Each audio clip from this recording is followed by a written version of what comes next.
வணக்கம் நட்புகளே. இன்னைக்கு ஒரு குட்டி கதை. அமெரிக்காவில் ஒரு தடவை ஒரு அம்மணி காரில் நெடுஞ்சாலையில் பயணம் பண்ணிட்டு இருக்காங்க. அப்படி போயிட்டு இருக்கும்போது திடீர்னு அவங்க கார் டயர் பழுதாகி ஒரு ஓரமாக காரை நிப்பாட்ட வேண்டிய சூழ்நிலை வந்துடுது. என்ன பண்ணுறதுன்னு தெரியல. தனியாக பயணிச்சுட்டு இருக்காங்க. ஸ்டெப்னியை மாற்ற முடியாது அவங்களால. அந்த நெடுஞ்சாலை ஓரமாக நின்று யாராவது தனக்கு உதவி பண்ண மாட்டாங்களா அப்படின்னு சொல்லிட்டு காத்துட்டு இருக்காங்க. போற வர காரை கை காமிக்கிறாங்க. யாரும் நின்ன பாடல, யாரும் கவனிக்கல. இவங்கள நெடுஞ்சாலை இல்லையா, கார்லாம் சரசரன்னு போயிட்டு இருக்கு. அப்ப பார்த்து ஒரு மனிதர் அந்த வழியா வர்றாரு, நடந்து வந்துட்டு இருக்காரு.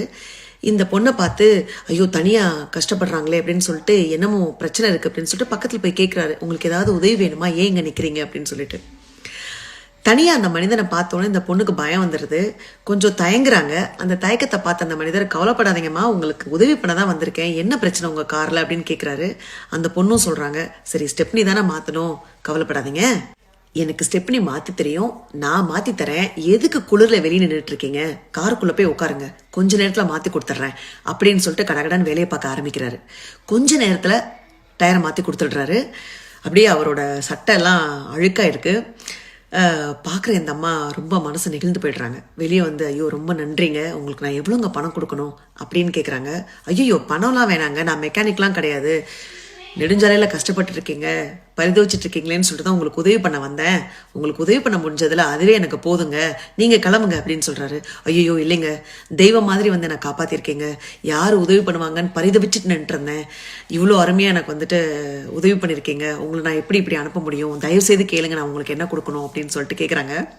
உடனே அவர் சொன்னாராம், அதெல்லாம் நீங்கள் எனக்கு ஒன்றுமே கொடுக்க வேணாம், என் பேர் பிரெயின் ஆண்டர்சன், அடுத்த முறை உதவி தேவைப்படுற யாராவது ஒருத்தவங்களை நீங்க பாத்தீங்கன்னா எனக்கு கொடுக்கணும்னு ஆசைப்பட்ட பணத்தை அவங்களுக்கு கொடுத்து உதவி பண்ணுங்க, அப்படி உதவி பண்ணும்போது என்ன மனசுல நினைச்சுக்கோங்க, அது போதுங்க அப்படின்னு சொல்லிட்டு கிளம்பி போயிடுறாரு.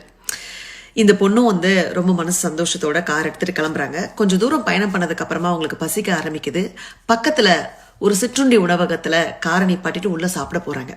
அப்ப 8 மாத நிறை கர்ப்பிணியா இருக்கிற ஒரு பொண்ணு அவங்களுக்கு பரிமாறதுக்கு வர்றா. வந்தவொடனே அவங்கள வந்துட்டு வாங்க வாங்கன்னு சொல்லி உட்கார வச்சு அவங்கள ஆசுவாசப்படுத்திட்டு என்ன தேவைன்னு கேட்டு ரொம்ப சுறுசுறுப்பா வேலையெல்லாம் பார்த்து அவங்களுக்கு உணவு கொடுக்குறா.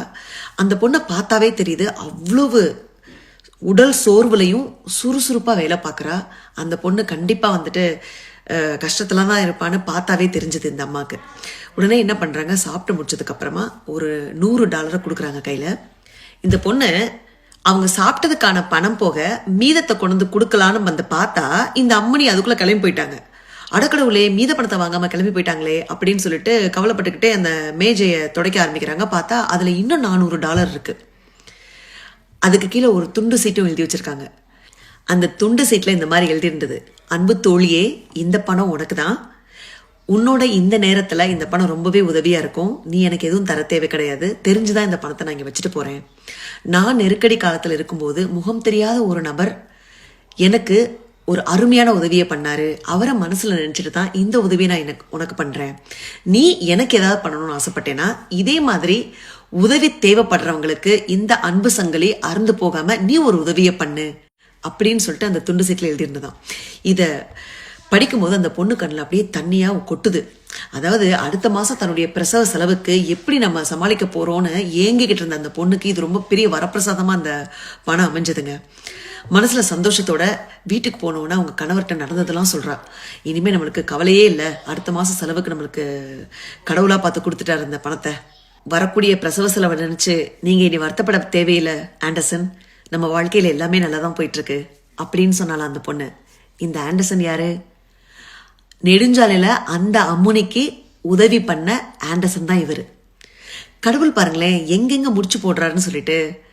இவரு அந்த பொண்ணுக்கு எந்தவித எதிர்பார்ப்பும் இல்லாம பண்ண உதவி எப்படி ரெட்டிப்பா இவருக்கு திரும்ப வந்திருக்கு பாருங்களேன். இவருக்கு தேவையான நேரத்துல அந்த ஆண்டர்சன் வந்து வேற யாரும் இல்லைங்க, ஸ்கேட் போர்டு விளையாட்டு வீரர், பிரபலமான வீரர். தன்னுடைய நிறைய பேட்டிகள்ல இந்த விஷயத்த சொல்லியிருக்காரு.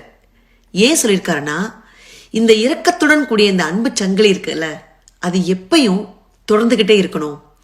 ஒருத்தவங்களுக்கு நம்ம பண்ற உதவி, கைமாறு கருதாத நம்ம பண்ற உதவி நம்மளுக்கு எப்ப தேவையோ யாரோ ஒருத்தர் மூலமா நம்மளை கண்டிப்பா வந்து அடையும். ஆகவே நட்புகளே, இன்னைக்கு நாம நல்லா இருக்கோம், உயிரோட இருக்கோம் அப்படின்னா நம்மளை சுத்தி யாரோ ஒருத்தவங்க நம்ம மேல காட்டுற உண்மையான அன்பை தவிர வேற என்னவா இருக்க முடியும்?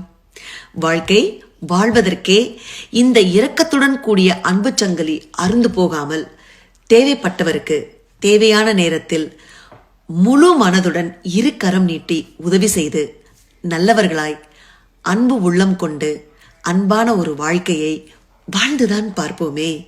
நன்றி, வணக்கம்.